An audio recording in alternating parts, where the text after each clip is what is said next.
in my mind, it's like buying a recipe, right? And if you have a recipe to get a result, you're much more likely to get the result. And if you just, like, as a startup business, you're trying to develop the recipe as you go, you can end up eating something that doesn't taste very good for a long time. So I really focus on the recipe. And if the business was only around for 2 or 3 years, if that recipe is solid and it's demonstrated a consistent financial result, then us as buyers, as long as we don't break it, we should get the same result. So, ladies and gentlemen, today we have Matt Uhler here with us, and he's an entrepreneur, but his business is actually in analyzing and buying businesses. So, in his 27 years of experience, he has analyzed over 3,000 deals, transacted in over $250 million, and has what, 36 businesses of your own? Is that right, Matt? Almost, yeah. So Almost. I've owned over 35 businesses myself. Currently have an ownership interest in about 20, and I've closed about 800 transactions in my career. And the funded deals that I've participated in is over $250 million. Oh, wow. Yeah, that's very, very impressive. So Thank we're you. humbled to have you on the show today to kind of share a little bit of your wisdom. I know a lot of those businesses, when I was looking into it, you do, I mean, they're vast and varied. So everything from real estate to private lending, which we in the infinite banking space love private lending, health and fitness. I think you did, was it pressure washing and assisted living? And So, yeah, that's correct. all right. Well, before we get into your story, we start off every interview with two truths and a lie. So right now, I'm getting beat pretty bad. I'm trying to catch up to Jason, and we have our audience members playing along with us. Let's see if we can close the gap today. You give us two truths, one lie. We'll try to figure out which one's the lie. In any order, right? Any order. I don't want to give anything away.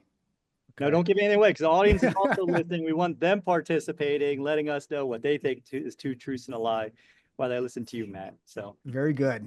Well, number one is that I obtained a business degree from the U of A, which is the University of Arizona, in 1993.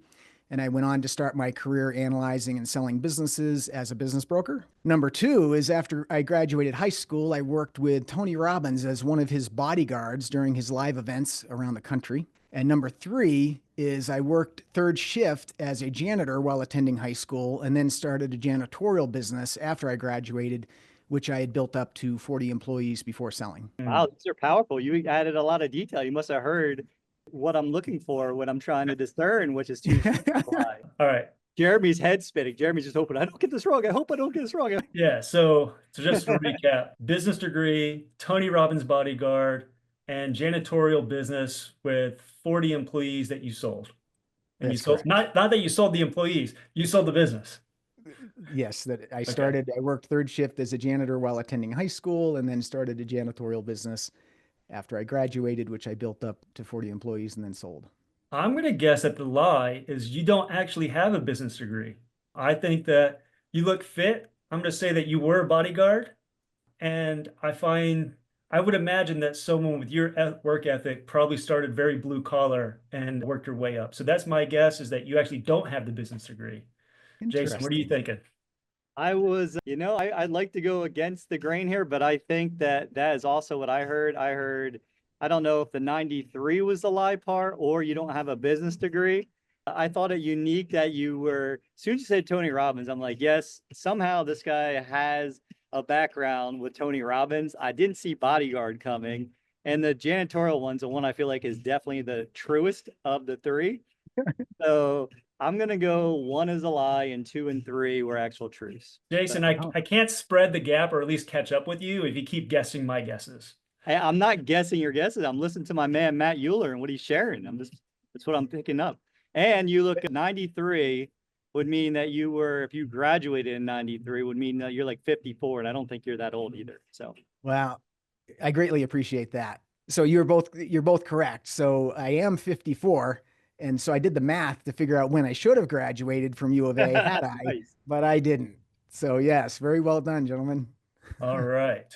All right. And for those of you who are playing at home, I hope you guys are doing better than we are. So Matt, let's get into it. Let's hear more about the story of yours. Like, how Sounds do you great. get into business brokering and I want doing to know hundreds how of millions of dollars? forget that. I want to know how you ended up being a bodyguard for Tony Robbins first. Before we go into anything about Okay. all businesses, all you've grown, how did Yeah. you end up being, because Tony's a huge dude. Like, how did you end up being his bodyguard? Well, and bodyguard's strong, but I did use it on purpose for the two truths and a lie. But so what happened is I didn't know what I wanted to go to college for, but I got on a personal development path and I just submerged myself. And of course, 30 years ago, and probably still to this day, Tony is the man. And I just went to everything and anything he did that I could afford. And because I went so often, I became volunteer staff. And Mm, so, as part of his volunteer staff at the events I went to, they put me, there were four of us that were on each corner of the stage. And what that meant was, A, we're just there if something was needed. B, front row seats are hard to beat at a Tony event. yes. But C, when he needed to get somewhere, he's always talking about, don't let anything stop you. So we're like sneaking through the back hallways of hotels, through the kitchen, and there's people hiding back there because they need to talk to him about something. And so our job was not to protect his body, but literally to just, connect with that person, ask them a question, change their focus. Tony keeps rolling right by so he could get a break. And so that was my role as Tony's bodyguard at live events during that period of my life. That's super cool. I appreciate you sharing that. Tony's actually a big reason why I'm sitting here doing this right now. Because in 2019, end of it, went to my first UPW and changed Really, everything. Yeah, changed everything. So it's cool how there is no coincidences. So that's a man, I'll say. Yeah. And cool he's one that been you shared. hugely significant in my life, of course. So Awesome. very Awesome. grateful. Now back to Jeremy for our regular scheduled program. Jeremy, you had a question I interrupted, but please continue, my friend. No, no, actually, let's continue on with it. Was it any of that work with Tony that got you into business brokering? Really what Tony and lots of others as well. I mean, I did everything I could find that I thought would be interesting. I looked at it as my schooling became, I want to learn more about something, and then I'd find whoever I could find that was the best teaching it and go. And so that's where Tony came in. So his influence on me had a whole lot to do with maintaining my state and thinking thinking in a way different than what I had grown up around, because I did not grow up around that kind of approach or attitude. And so he and lots of others really helped me reprogram my brain to be more effective than what I had experienced, as a child. And so the business broker part really came. I did work as a janitor in high school. And then because I didn't know what I wanted to go to school for, a teacher said, listen, you can start a cleaning business pretty easy. It doesn't take a whole lot and you work hard. And so that's what I did. And the reason I got into business brokerage is at a point that that business was running me. I wasn't running it and I was burning out and I didn't know what to do next. And so I ended up selling half of it to one of my employees, or actually a little less than half, I guess, from a volume perspective, revenue. And then the other half through a business broker. And so I learned a lot about the process and became very intrigued. And after I sold that business, I took a couple of months off, but then joined a business brokerage firm in Phoenix. And when you say broker, I'm not familiar. What is a business brokerage firm? Yeah, so a business brokerage firm is a company that helps people buy, sell, and in some cases finance business acquisitions. So very similar to a real estate agency where you list, in my case, we would list businesses for sale, we'd market them, and then when we find the buyer, we would help transition ownership from the buyer to the or from the seller to the buyer. And then all of that experience, like how do you, or what would you say that like small business owners or someone looking to get into this business, what do they probably misunderstand before they try to get into it? About being a business broker. No, just about going and buying a business, right? Because we hear about the Oh my silver gosh. tsunami. There's influencers out there like Cody Sanchez talking about buying, the plumbing business or the HVAC business and trying to buying a business is easier than, building a business. So, but what are some of those misunderstandings that someone may have coming into that area? Honestly, they're super deep. One of the things I'm finding now that I'm working through Amped, which is the training and education company that I started a couple of years ago almost, is that I have people they just want to do it. And actually I heard on one of your podcasts about people gambling with their finances to try to get to the destination. And honestly, I think that's a phenomenal example of what I'm seeing on some of the webinars I'm doing. I had one the other night where this woman's got really what's a full-time job, but two careers. And her and her husband are trying to buy a $3.9 million car wash that's an hour away from them. And honestly, it scares me to death because I think if not carefully done, it could be one of the most devastating financial decisions they make. And so there's a whole lot to that question. I don't want to go down a Yeah, rabbit no. hole. I love your heart, and I appreciate you sharing how you're already like you're already having compassion for somebody and really focused. What I'm hearing you say is you're really focused on what is their true destination, and do they really have they really taken ownership of the process and the significance of what they think might be an easy fix? Because there is no easy fix. When you're on the path to wealth, there is no easy fix. So Yeah, I think you're absolutely correct. And when it comes to buying a business, the attitude I'm picking up from people out there right now is I just want to buy one. And I've literally had people say that on the, as I'm trying to walk them through how to buy one, I just want to buy one.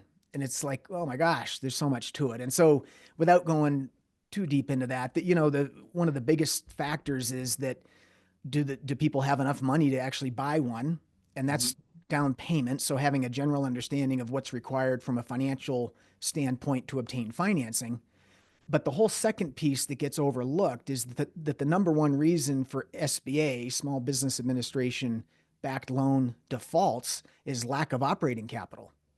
So just because you can get into the business doesn't mean that you have enough to sustain a bad week, a bad month, a COVID, or any of that. And so understanding what's required for the business that somebody wants to buy to make sure that they have the staying power is certainly a big factor. And then I hone in very closely on either direct industry or transferable experience. So direct industry would be I've run a restaurant before and I want to buy one now. That's great.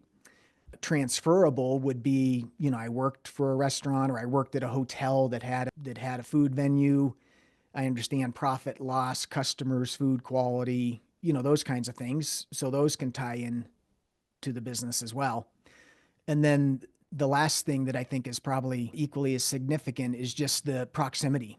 A lot of people, I think, because of what's being promoted out there online, is just, well, it can be anywhere. I don't care. I just want to buy a business. And what I found from having run so many myself and participated in them, but also having helped lots of people buy businesses, is that proximity matters. Unless you are a very, very sophisticated business person with an amazing team, having a business that's too far away can just be so stressful and potentially, I mean, if you think about it, you're an hour away from a business and three of the key people decide they're going to go out and become your competitor because you're making all this money. You can live an hour away and they're doing all the work, and you get that kind of vacancy in your staffing. What do you do if you live an hour away or 3 hours away?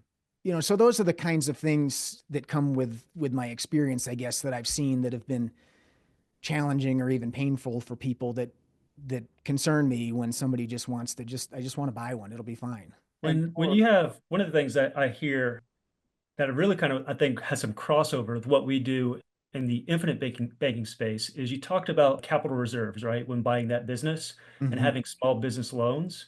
And one of the reasons we love infinite banking is it's immediate access to my capital. I don't have to get approval. I don't have to go through underwriting. I have the ability to take that money and deploy it in a manner in which I see fit while it still continues to earn uninterrupted compounding. So I like the fact that if we have people who are interested in working with you and they build that kind of capital reserve through the platform that we kind of talk about and implement the process, it seems like they might have a little bit of a head start. But when it comes to keeping those capital reserves, are we talking about ratios? Or are we talking about specific dollar amounts? Like, how does that work if someone does, like if one of our members was interested in buying a business? Well, and it probably goes similar to what you teach, which is maintaining some liquidity, right? So that you can sustain life when it shows up. So with businesses, there's lots of formulas. It could be 6 months of overhead, or there's all kinds of formulas. But in my opinion, it really boils down to how much, and this is my personal opinion and how I run my businesses, is how much money is more than I could imagine needing. And that may sound stupid from a standpoint of, well, all that money's just sitting there not working potentially. But you take a situation like COVID coming along, and two of the businesses that I had following that philosophy ran out of money. And we were able to work our way out of it. But for example, one of them was 250,000 in operating capital reserves, and it was gone like that with COVID. And Wow. so So it's really just a comfort level with the business and a feeling that this amount of money, I can't even imagine needing that. And if I found a truck or a piece of equipment or something I needed to buy, I could cut the check and then rebuild those reserves. So I have a formula for replenishing it, but I think that answers the question you had, which is how much is enough? And it's a powerful frame that you're setting up. So you're telling people, listen, it's okay to sit on cash reserve. It's what you need to run any business. You want to make sure that you are taking care of the first thing first. Like you're making sure you're paying yourself. You're making sure that you're not just always keeping money in motion. Cause that's something I hear in our space is, hey, money not in motion doesn't make money. But at the same time, if you're going to be paying yourself first, like we teach, if you're running a business, you need those reserves on hand and you want them liquid. Like you said, you want them protected. You want them protecting your family. For you, for our listeners, what's the first question you ask somebody when they start mentioning like, hey, Matt, I want to buy a business. I just want to buy a business. Like, how do you help them hone in and focus and really understand your expertise in this space? Yeah, well, the first question, just because it's a little less personal as opposed to asking a money question, but the first question I ask them is, so what's your background? What do you like to do? I mean, what do you really enjoy? And that might be for work or a hobby. What is that?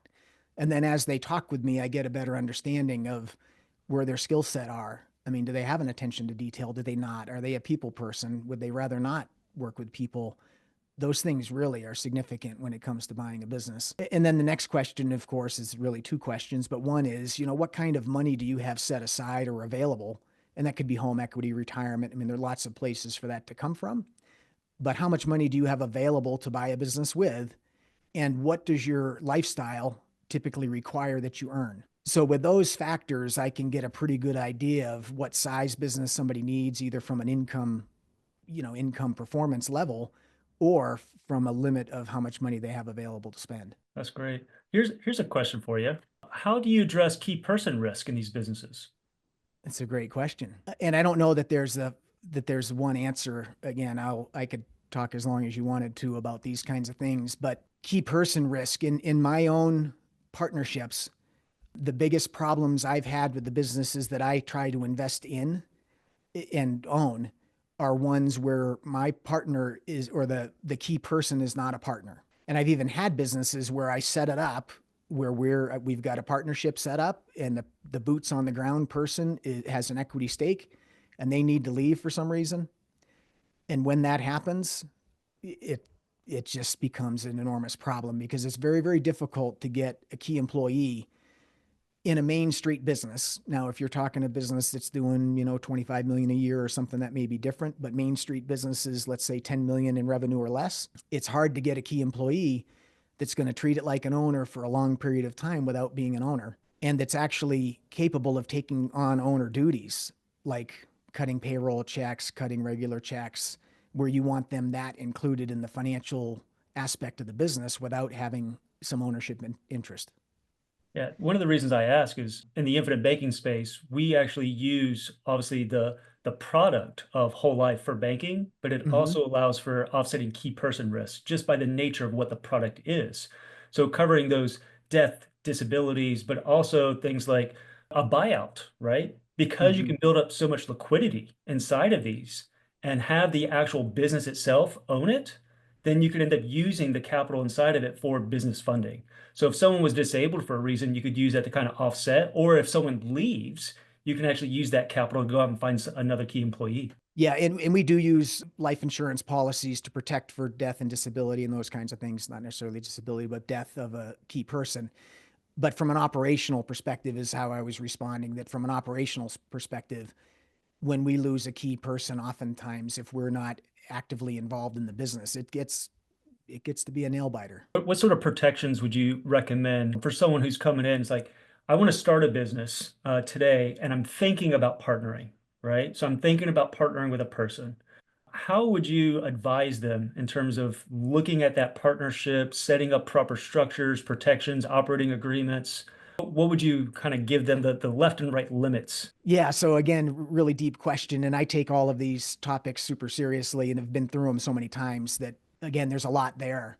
But number one, when I'm looking towards a partner, we're dating, right? Before we get married. And while we're dating, I intentionally want to talk about the things that nobody wants to talk about because I want to see how we're going to process those together.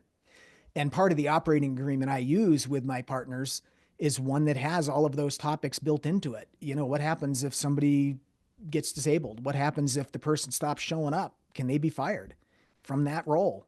What happens if we have a disagreement? I mean, all of those things are super important in partnerships, and I want to talk about them up front. And there have been lots of, well, let's say a handful of transactions where I didn't like how that was going and just said it's probably best we just part ways. And And and so always have it done by an attorney, not legal Zoom. yeah, so I've been drafting these for so long that typically I draft them because I've been through them. But honestly, when I started with an attorney and their document. But since then, because I've been through them so often. But the point that I think you make with that's so important is to know our limitations, right? I just had a meeting with a gentleman who's in the dental industry, and his first partnership went horribly wrong.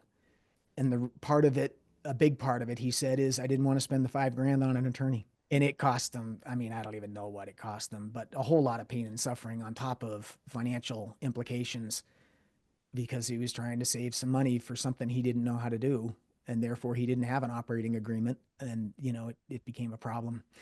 One other piece that if I can add real quick is just I'm a huge fan of partners bring something to the table. So I don't generally partner with somebody just because I necessarily like them. I mean, I wouldn't be opposed to that, but they're either bringing knowledge, capital, or a skill set that's important to the business. And most of my partners are boots on the ground people. They're able to run the day to day, day in and day out. I generally partner with them as an advisor and a manager of the entity because most of the other partners I bring their money to the table and they don't participate in the day to day, but they're bringing capital. So what I found is that when somebody partners just for the sake of partnering, if there's not a clear exchange of value, then resentment builds, and that causes problems in partnerships and all relationships, but certainly partnerships. Your abundant mindset, your everyone thrives kind of mentality is really coming through from your roots in personal development too. Because what you're saying is, listen, I'm partnering with people who I bring something that I can't bring, and I have confidence that they can do the thing they say they can do. And somebody brilliant, I forget who it is, so I don't want to not give them credit, but says, I can't work with you until I work with you. Like I I just like it. right? Oh man, it's one of the big thought leaders in our world right now too. I just can't remember who it was that said that. But anyhow, like what you're saying is that they're bringing that, and then you're going out and finding the capital to bring to that business, and then you're bringing the group together, and you're really fitting all the pieces together, which is, and then when you're constructing the different contracts and things, these are all the things like everything we've asked you, you said, oh, there's so much depth to that. We could talk about that the whole episode if you want to, and I can feel that to be true because you've learned from all the mistakes. So what is the driving with all that's going on in your world, with all the businesses, all the years experience? What's your driving force? Like, what is the thing that gets you out of bed excited to do this all the time? That's such a great question. For me, it's the connection with people. And what that means for me is when I started out as a business broker with the firm that I started with, I was nobody had assistants, nobody had anybody, and I was working on my own in an office because I was kind of remote. I covered a remote area. And I didn't like it. I didn't like it. And so I hired an assistant, and everybody else in the company's like, "You what?" But literally I thrived on that dynamic. And just a real quick story, one of the partnerships that I'm in got totally decimated with COVID. They were in the event space, so do audio, video, lighting for events. And so my partner called me, it was like March 8th of 2020, and said, we got a problem. I said, what's going on? He said, we just lost $3.5 million worth of revenue in a week. And I said, that's a problem. Yes, we got a problem. But the point being that business is still around, and it should not be. I mean, the odds were totally against it. And not only is it around, we've had record years since then. And it's because of the connection with people. I mean, it really, that team in that specific business is so strong that like when I went to the holiday party, I mean, it brought a tear to my eye in 2020 for that holiday gathering when people were talking about how committed they were to the boots on the ground gentleman. His name's Jay, and just the team. And so it's very powerful when you're up against something to feel like you've got people who have got your back and you're going to do anything you can to have everybody taken care of. We had bought that business. So that would have been 8 months before that. In January and February were records for that business that we bought.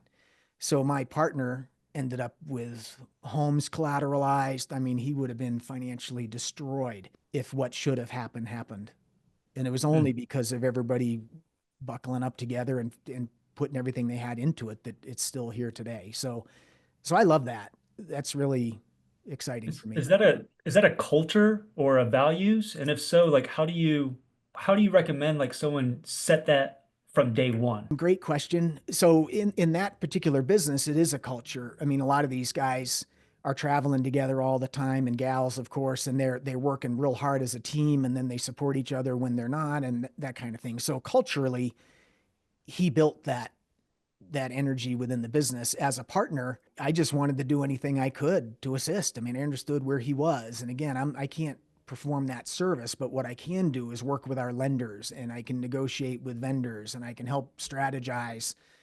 Okay, if we let go of the space we're in because somebody else wants it, which was significant, it was like 20,000 square feet, and we lease a new space and we negotiate 6 months of free rent, that just gives us more time to try to figure this thing out. So those were the kinds of things that happened.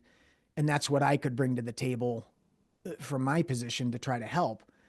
But he was there every day. And his team, when nobody was allowed to be within 6 feet of each other, his team would get together in the warehouse and set up sets just to stay on track with their trade and their craft. They just got together to keep working because that's what they knew how to do. I mean, it's pretty amazing, honestly. That's an incredible share, and it's like Henry Ford said. I say this every day, but you either think you can or you think you can. Either way, you're right. So this leader Jay and his team, right, had that belief that they could do it. They'd find a way. They'd pivot. They'd do whatever it takes to keep going. And you were able to come in, support, find creative ways to extend leases to get things open so they could rebound and come back and serve. Like if you're what I'm feeling from all this is your heart, right? It's about how can I serve? How can I solve a problem for you? And how could we do that together? Which that's why we love Infinite Banking. I mean, that's why Jeremy and I partnered, is because this is about enabling someone, empowering someone to really take ownership of something that everyone's afraid of, money. Like most people have rules around money. They're not paying themselves first. They're paying other people first, the way that we've been kind of groomed to give up control. So I guess I'm just acknowledging how much your heart and everything you're doing. Like, it's not what I expected in speaking with you. I saw your profile, your background, how many businesses. I'm like, wow, this guy's going to be a dynamo. Like, I don't even know if I'll even get to talk. Right. So here, because he's going to have so much going on, so many businesses, so many interests, so many things. And it's not that at all. Like, I just feel heart from you. So Well, I appreciate that. Yeah, I really enjoy and honor being part of a team. And I think that like we joked about at the beginning, nobody really enjoys failing, but it's when we're up against the wall that we see what we're made of and what we can pull together. And so that excites me. Yeah. that's beautiful. Here's a question. With all those different types of unique businesses that you're in, we talk about fitness, we talk about assisted living, pressure washing, real estate, private lending. How do you kind of manage or, keep track of all of that? Like what sort of systems have you personally? Because your business is business, right? So Mhm. you must have incredible systems. Can you give us a little insight? Yeah. So one of them, and I'm just coming off the cuff here, but one of them for sure is accounting, right? Without accounting, and to me that means independent third party accounting that reconcile our records every month, not quarterly, every month, so that we as business owners can read the dials, because that's how we know if something is on track or not. It's like trying to drive a car without any gauges. So number one, that helps be an indicator of something that might be a problem in the future. So for all of the businesses that I participate in, I get regular accounting every single month. And then let's say half of those or a little bit more, we have a meeting. So we get together to go over the finances and the reports, but we also talk about operations, staffing, customer service. I mean, all the things that are important to that business. And it creates a level of accountability for me and my partners that I think is really not seen in most small businesses because they don't have to. But when you're with partners, in my opinion, you should be held accountable. And it's a great tool to keeping us on track. But so that's for me. But the other most important piece is my partners that are actually running the day to day. I mean, if I didn't trust them, I wouldn't be partnered with them. And they're they're doing their job and they're compensated to do their job. And without that, as an example, when I told you that I had an equity partner who was the operations manager that had to leave the state for family reasons, and we promoted from within management, it became a part-time job for me because when there was an issue with the insurance company, well, who are they going to call? They got to talk to an owner. If there's some financial aspect, they got to talk to an owner. I mean, there were just so many elements of that small business and most small businesses that a key employee can't really do. It's got to fall on somebody. So I've got amazing partners. I refer to them as the boots on the ground that are just taking care of business. Now, do you find these people, or through your business, you say, hey, I want to work with that person. I like their values, I like their numbers. And then are you selling yourself to them, or are they coming and sell themselves to you? Yeah, well, it's funny how it happens. It really happens organically. But as a business broker, typically I have a front row seat in which businesses are phenomenal. And when I'm going through that process, I think, I'd love to own that or part of that if the stars align, right? And so what typically happens is a buyer comes along, or maybe I already know the person, but typically a buyer comes along and they're interested, and I really like them. I just get a feel that I like them. I like the way they're speaking. And again, at this point, they don't know anything other than they're really asking me about the business. But if I like them enough and they end up short on capital or need some resources that I can bring to the table, then typically what I do is I would go to the seller and say, listen, I found somebody that I think is a good fit. They're light financially, or they won't be able to make it work financially, but I can. And here's how this would look. And if you're okay with that, then we'll go down this road. And most of the sellers that I work with say, I don't care what you do, just get me out of here. you know? And so then I go to the buyer and I say, listen, I really appreciated getting to know you. And I think you could be a great fit. I understand you don't have the financial wherewithal or whatever right at the moment, but I have a way of getting that done. And here's what it would look like. And if that's something that's interesting to you, then let's do it. And if it's not, then we don't have to do it. So kind of Yeah. like that. That's how it starts usually. Okay. Yeah, that's really interesting. Really safe. It's really safe. There's no expectation, right? Like you're saying, hey, if you want to do it, cool. If not, it's okay too. Someone else will. So very organic, very in service. How are you so diversified? Like, how did you end up going from starting in janitorial to, I heard everything from assisted living to health to, a lot of people like to focus on one segment and become experts in that and then grow that empire in that segment. I hear you doing everything. So how so diverse? Yeah. Yeah. Well, it's part of it because working as a business broker for as long as I have, I've seen, thousands of businesses. And so I feel like I understand quite a bit about Main Street businesses and what moves the needle in some and not others. But really, the diversity has come from a good business with somebody to run it. And then I don't want to say I don't care what industry it would be in because there are some I wouldn't participate in probably. But for the most part, as long as the person that's going to be my partner is a rock star in that world and the numbers work, I love it. It's great. Yeah. We're kind of the future of businesses, and we kind of hear about the whole like, silver tsunami.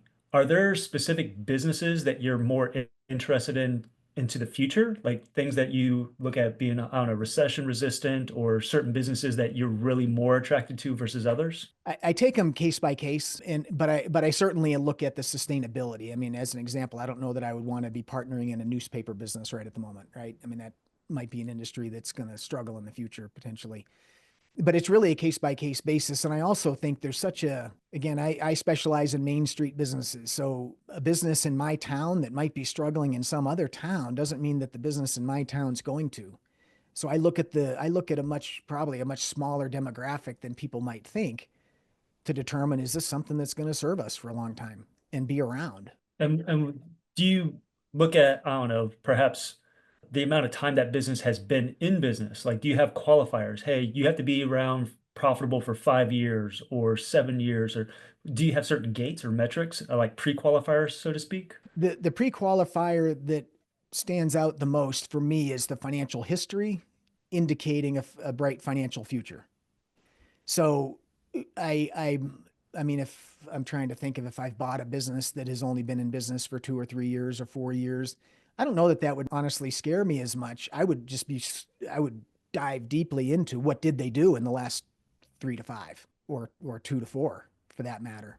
So I tend to go backwards, which is why I like buying businesses so much and why I also like helping people buy them is because in my mind, it's like buying a recipe, right? And if you have a recipe to get a result, you're much more likely to get the result. And if you just like as a startup business, you're trying to develop the recipe as you go, you can end up eating something that doesn't taste very good for a long time. Yeah. so so I really focus on the recipe. And if the business was only around for 2 or 3 years, if that recipe is solid and it's demonstrated a consistent financial result, then us as buyers, as long as we don't break it, we should get the same result.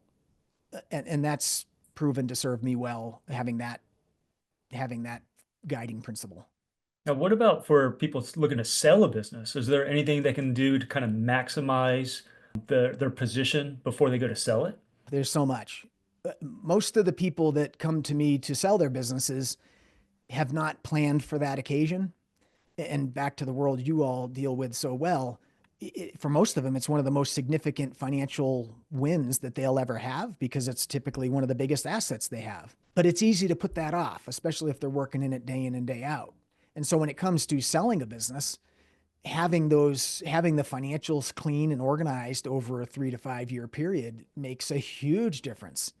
So many people, right or wrong, will modify their expenses to try to reduce their profit for tax purposes. I totally understand that.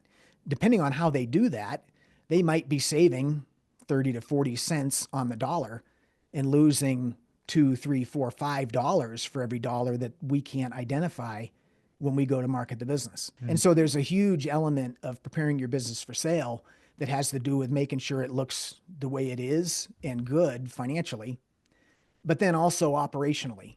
Sometimes I'll have a business owner that comes in and they've made huge changes of some sort in the past year, as an example.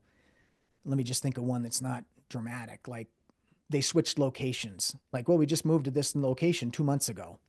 Well, if you go back to the idea that when you buy a business, you're buying a recipe.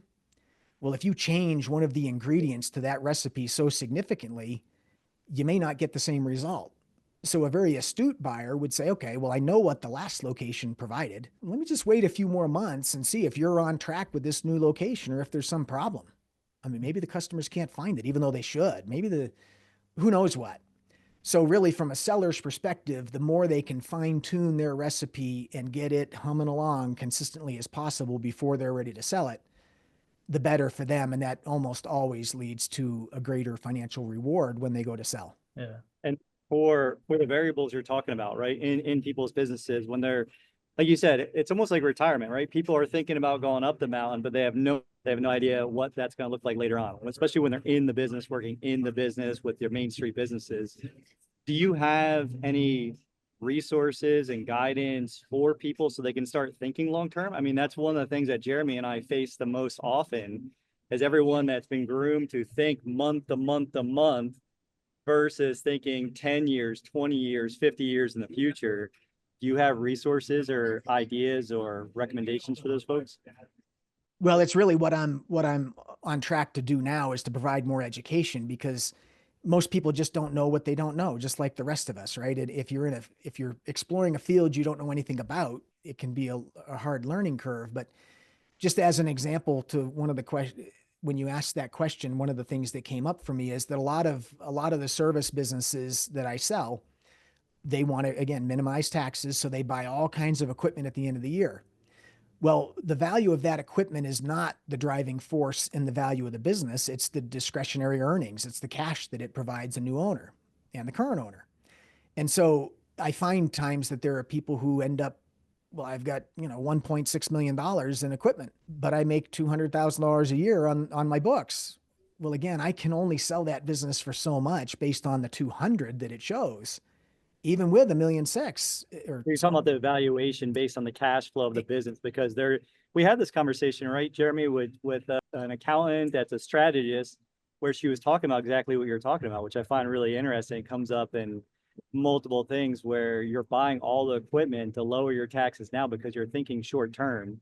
You're not thinking about the business evaluation and what the exit might look like. Is that what I'm hearing you say? Exactly. Yeah. People get so focused on trying not to pay taxes, if at all possible, that they spend it, get rid of it. But then it can come back to bite them when it comes time to sell. And I've had lots of clients who I said, listen, what of that equipment that you have do you not need? Because if it's not generating enough income to support it, there's probably some excess. Well, I could sell off a bunch of it. Well, then here's what I would do if it were mine. I would go ahead and sell the stuff you don't need and get it clean and efficient and drive as much profit to the bottom line as you can. And again, there are ways of doing that that are tax sensitive. I don't mean just bottom line profit, but in a way that somebody who's looking to buy a business can capture.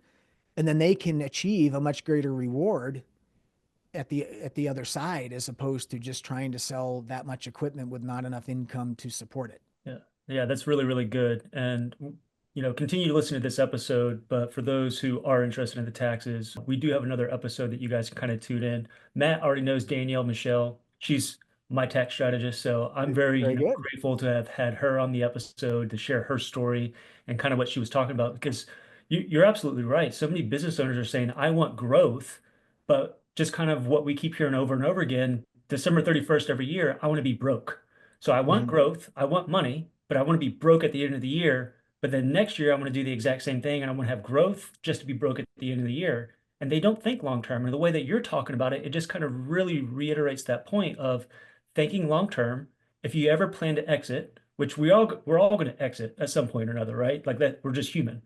So whatever way you're going to exit, what's going to happen to that business, and what's that business valuation? At some point, you got to kind of start planning and thinking long range. Well, and treat it like an asset that's valuable, right? And not that people don't think of it as valuable, but something that somebody would want to buy. When you're getting ready to sell a home, most people spend some time painting it and cleaning it up and getting the yard work done. And well, it's no different with a business. It's just because it's usually such an undercover thing. The sale of businesses often happens without anybody knowing. People don't know how to clean it up and get it ready to be sold for optimal value. And the other thing that I'll jump into real quick is that about 70% of the transactions that I help facilitate are financed. And so you could have the best business on the world, but if it doesn't pass the muster of the bank, well, then there goes 70% of the potential buyers.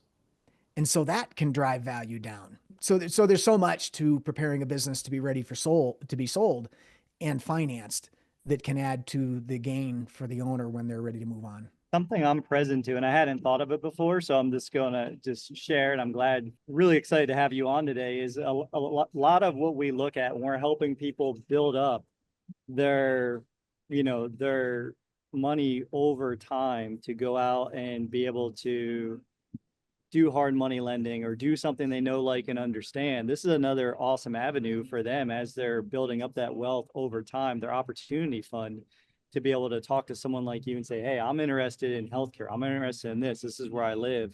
Right. And you kind of help them narrow that down. I love the idea of people working with people. Like, one of the things of money for 46 years I avoided is because it wasn't people working with people. It's like, hey, put your money here. You're not going to need it later. Just let it ride. You're in it for the long term, and all these things that just never made sense to my brain, but I was too lazy to ask. And I think that's where a lot of the folks that we work with are coming from. Mm-hmm. They're either, because as humans, we do way more to move away from pain than we do to move towards pleasure.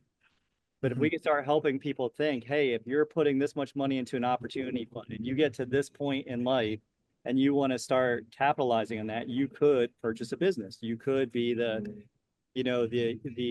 capital to have a business. You wouldn't have to be the boots on the ground person anymore, right? Depending on your age thing. So yeah, the way we design a lot of these policies, if you think about the way our normal flow of members that come in is, I'm in pain, I need to get out of debt. Okay, I'm going to structure this banking policy for you a specific way.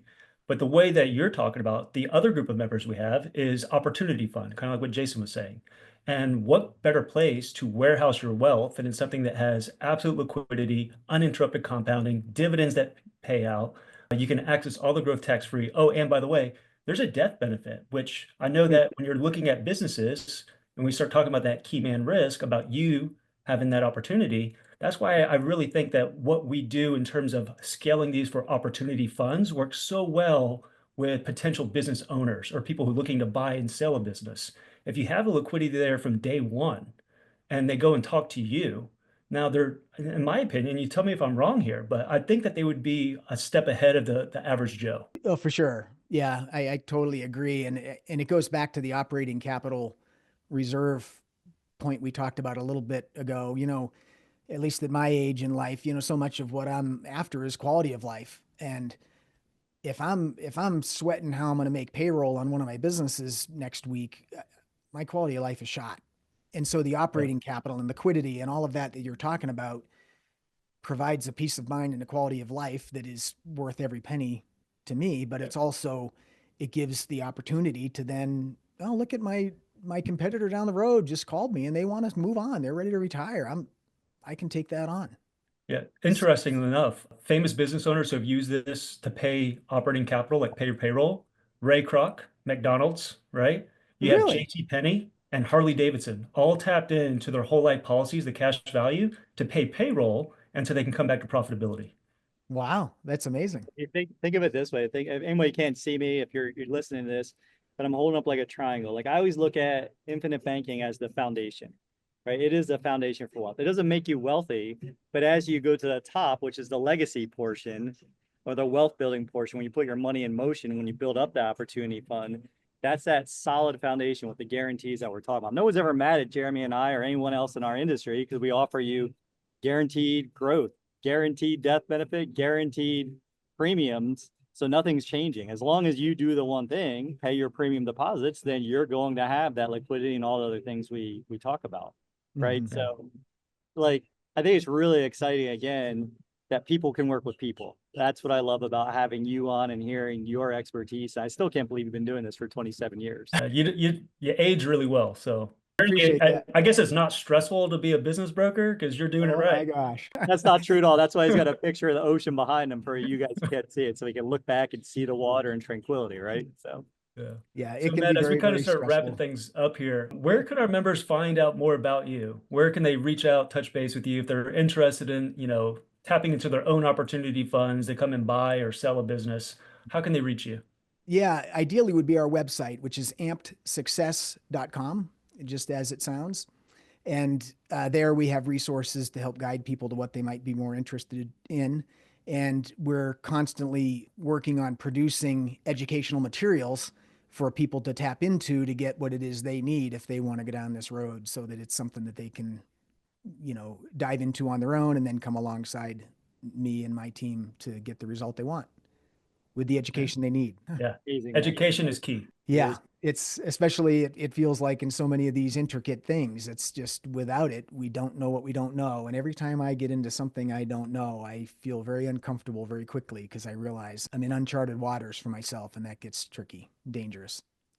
All right. Well, it's been a pleasure having you on the show today, sharing a wealth of experience. I know I learned a ton. So thank you very much. I look forward to seeing you down the road. And, maybe we'll have you on a future podcast. You can tell us how maybe, I don't know, some horror stories about like cautions or red flags that people should be worried about. Yeah, I could certainly share those. I appreciate the opportunity to be with you, gentlemen, and thank you as well.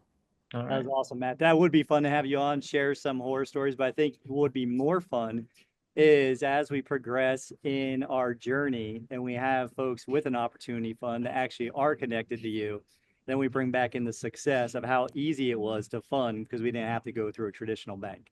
We got to the I love bank it. of whoever that person was. I think that would be an incredible, incredible share. So Yeah, absolutely. Sounds great.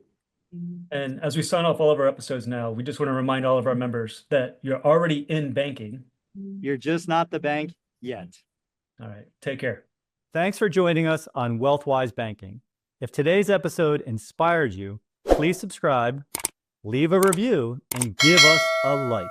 It's a simple way to help others discover these empowering strategies and join our community. Together, We're building a network of people who believe financial freedom is within everyone's reach. Remember, financial independence is about making every dollar work for you, one step at a time. Until next time, stay inspired, stay in control, and keep building your legacy the wise way.